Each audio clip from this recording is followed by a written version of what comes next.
Ang mga pagkatawag gihatod kaninyo sa Calabo Plus Herbal Soap, Charisma Beauty Soap, Charisma Kojic Soap, Calabo Herbal Coffee, Calabo Herbal Coffee with Maca, Angelic with Sodium Ascorbate, Angelic Relaxing Oil with Peppermint Scent, Angelic Relaxing Oil with Lemon Scent. Ang produkto sa Jesser Marketing. Mapalit sa tanang butika o parmasya sa inyong lugar.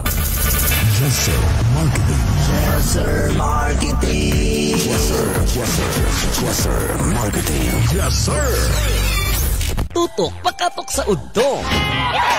Kauban si Mike Kiling ug Lolo Baba. Tutok pakatok sa udto. Gihatod ka nato sa Jesser Marketing. Ang tigama og tigapod-apod sa mga produkto sama sa Calabo Plus Herbal Capsule with Mangustin, Calabo Plus Herbal Capsule with Garlic, Calabo Plus Herbal Coffee Original, ug Calabo Plus Gold Herbal Coffee with Maca, Calabo Plus Herbal Oil Liniment, Calabo Plus Herbal Soap, Charisma Beauty Soap, Charisma Kojic Soap, Angelic C with Sodium Ascorbate, Calcium Ascorbate, Vitamin D3 plus Zinc, ug Angelic Roll Relaxing Oil. Tutok pakatok sa udto. Tutok bakatok sa auto padayon ta sa tuwang panag-uban sa gihapon diri mga kabisyo my love so sweet og di na to kalimtan sa gihapon magpalagsik sa kalawasan. Oo, kung ganing nahuman na kasi mo ang pagpaniud to diha karon, lami kay maginom-inom og kape no? O para mas ma-relax. O di kita ma-stress, labaw na sa tuwang mga buluhaton trabaho later on this afternoon. Mag Calabo Plus Herbal Coffee Original o Calabo Plus Gold Herbal Coffee with Maca na kita. Kung kung adik ka mga pili ang kape nga healthy bisan diabetic, pwede kaayo. Kayang papatamis ni adunay stevia extract, rich in antioxidant, rich in fiber, so ang pagpabawas sure nga daily delay. Calabo Plus Gold Herbal Coffee with Maca, makapabusog, makapaboost sa energy, makapaabdik sa pinodi ni pare. Kinama sa Jesser Marketing, available sa Pass Pharmacy, Altura Small Generics Pharmacy ug sa tanang botika sa inyong lugar. Okay, hilig jud kay tag mga no? Bisag utong tutok, palag di kay mga foreigners ato nga matingala sila ng mga pita bisag init kayo. Unsa man mao man itong mga at tinatagong kapangyarihan. Nadili ta man dutlan og init. Init nga dilaw, pero kalayo dulot kayo no. Pero bitala sige gani inyo dapat kung mga pimon lang gani piliyon nato ng kape nga maghatag kanato galagsik. Di ba? Kaysa kanyang kape nga palit kanya sa mga coffee shop, mahal kayo. Di ba? Kanyang kape jay may kiling butang na tug decaf. Di na siya maayo, labi na pag gani kadto na bitaw kay sakit nga tawag na to nya kining sakit sa atay. No? Di na siya maayo kanyang mga decaf nga mga kape dapat plain lang gyud nga kape nga walay mga halo nga usabon niya kanya maguna sila yung mga chemicals pud nga ginagamit pud sa diha nga lahi ba, di ba? Unsa lang kahagid pud sad kung ganing nag-inom kag kape kanya ay herbals, di ba? Masamot nga mas mo himsog ka og wala kay mga kabalaka. Kung ikaw diabetic, pwede kayo gitod kanini kay ang papatamis nini manggod kuan lang kabisyo my loves no. Normal lang kayo git taon so muna nga ikaw pwede kay kani kay antioxidant pud sab ni siya, so mayong inom-inom kanya kape diha karon. Kabalo ko uban sa inyo human og paniud to magapangapi unya tapos dagan din sa banyo. Unang kita may kiling, di kita makarelate anyang mag-coffee date ta. Kanya treat you for a coffee. Kanya mo dagan jag banyo, wagitaan na yun. Pero okay rin na siya, kaysa naman nga, wadyo kay ipagawas nga hugaw nyo. Ala sige, padayon ta sa ito ang panyaguban, yung sa may ito ang sunod nga programa ni Jerry May Kiling. Live sa muna ta mga kabisyo my loves, paibalo sa inyo no? Live ta sa itong Facebook page sa DJ Mike Kiling, ang Facebook page. Calabo Herbal Product Jesser Marketing, ang Facebook page. And sa itong personal account, live ta ninyo diha karon nga dungog, okay? Mababati. Kung gusto mong mag-comment, magpag-greet ka na to, ala sige. Padala mo sa inyo ang mga greetings ka na to po sa mga kabisyo. Alright, 0917-509-5493. Kung gusto mo mutawag ka na to, tawag lang mo diri ha. Oo, sa mga mutawag na to, automatic na 50 pesos load or cash nga madaugan dayon ka nato diri karon 0917-509-5493 sa mga mutawag ha. Okay.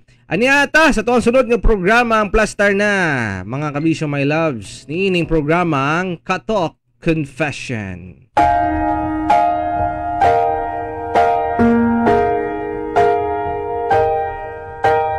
Just call me Josh.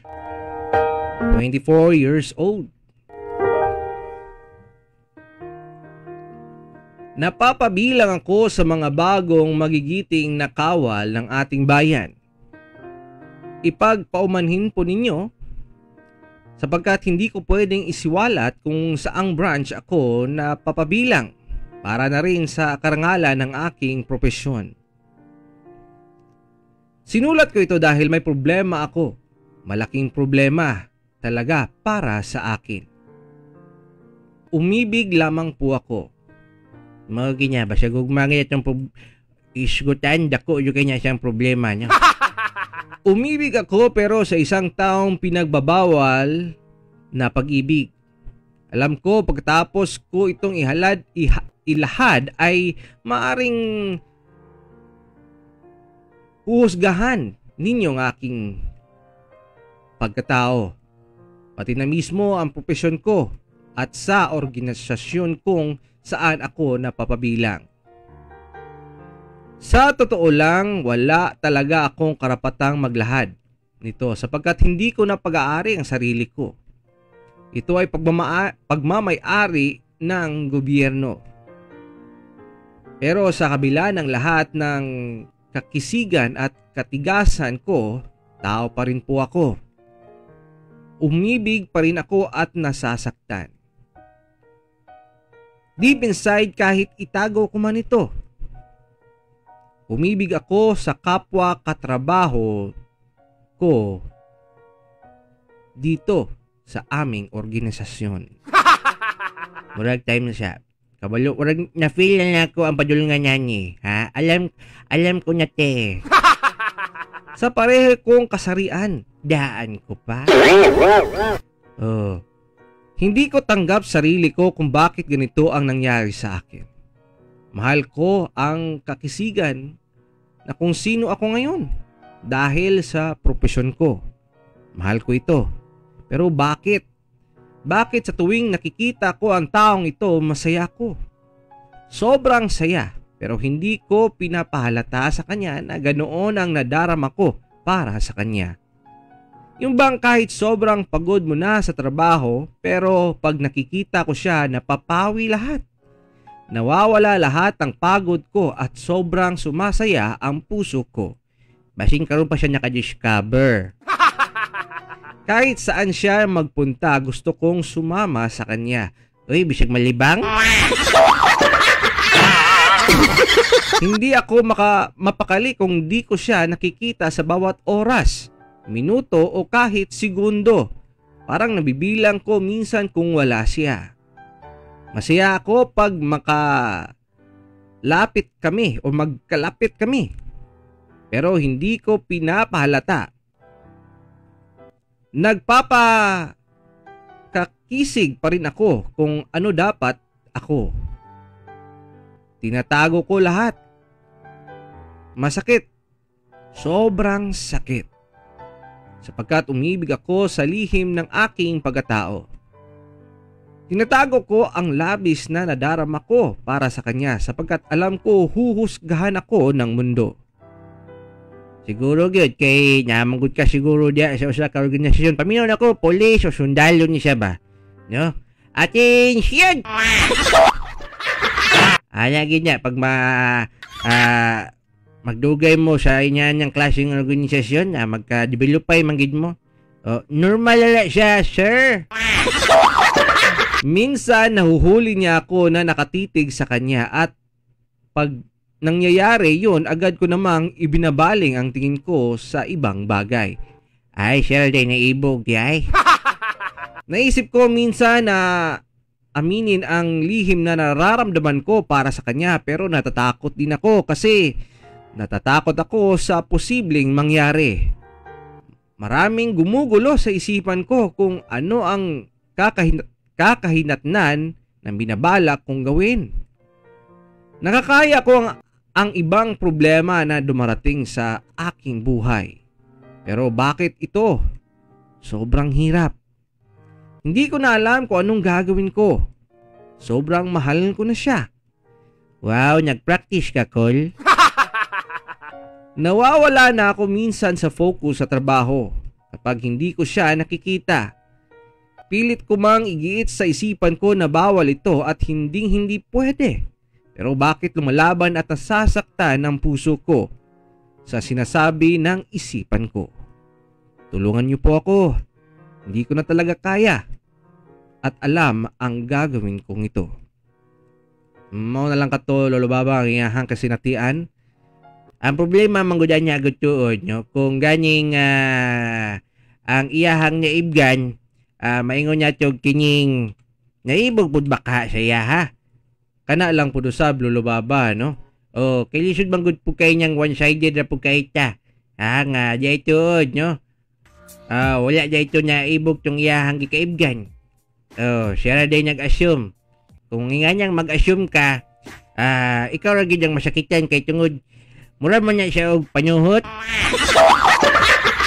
Dili gini mo mapugnan yan to sa dili nimo iutot. Mo niyang ipahungaw gid nimo, no? Kaso kay tungod wala man siya nakaibaw.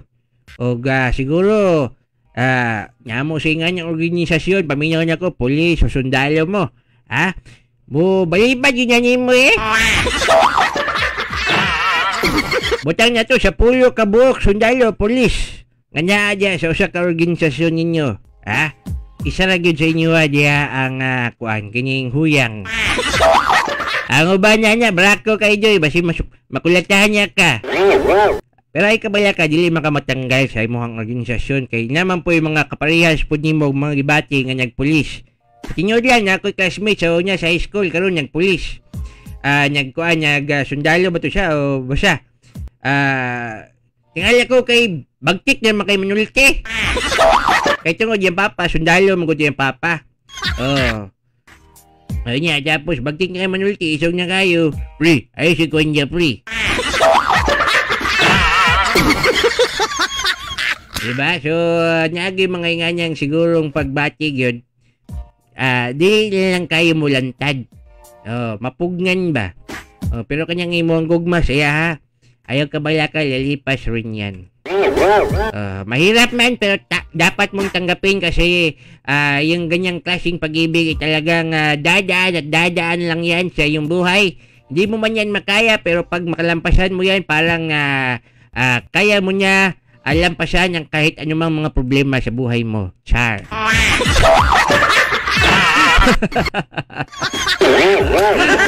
Napag-char.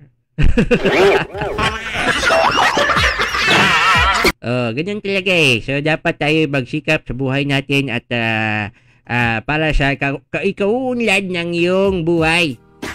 Isipon mo ha.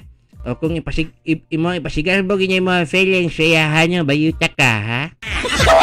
O niya, kay may tabo. Trainee pa ka. Ha? Malain sa imo itong naibgan mo. Di lang kanya ang mga kauban ni mo muli kay niya si mo palayo sa imo or di ba kay ibuli ka no binuangan ka no papasiguro base niya ga niya ay mga mental tawagan niya kay hinahimo nila ba nga mental torture bitaw saywar kanang mga niya ba o niya sa pagtuon nila nga dili niyo mo kaya sama niya nga ilunod ka nila sa tubig sa drum. Sa pagtuon nila, dili ni mo kaya. So, diyan kaya dyan ni mo. Kay Serena man ka. Pero bitaw, ano lang ba? No? Malain pa siguro mo superior sa imo ha. Pero ay kabala ka, dili ka tanggalon. Manikamot silang malalaki yun ka. Kaya ganyang tarungon yun ang imo ang pagkatao yun. O niya, tapos magmabungahon ka na pag survive nimo, pag human nimo sa imuhang kuan nimo, training baka nimo diya, diba? Sa imuhang serbisyo nimo, ikaw ra gyapon maka-benepisyo kay dagko binya silang sweldo nyo. Diba? Ang pensyon nako, di gid basta-basta, murag binya lang inaapas. Sayo kay mo retire, sayo kay tagag-pensyon, o diba, saya-saya. Nasayangon lang nimo diya. Hilti pa nimong load-load, kamang-kamang sa lapo, kunya tapos, daoto lang nimo imuhang kaugmaon, my God, you're getting in my nerves. Huwag ganyan, ha? Huwag niyong sayangin ang buhay niyo. Masisira talaga yan. Ha? Para mag-si Duterte. Pag pumasok ka talaga dyan, patayin talaga kita.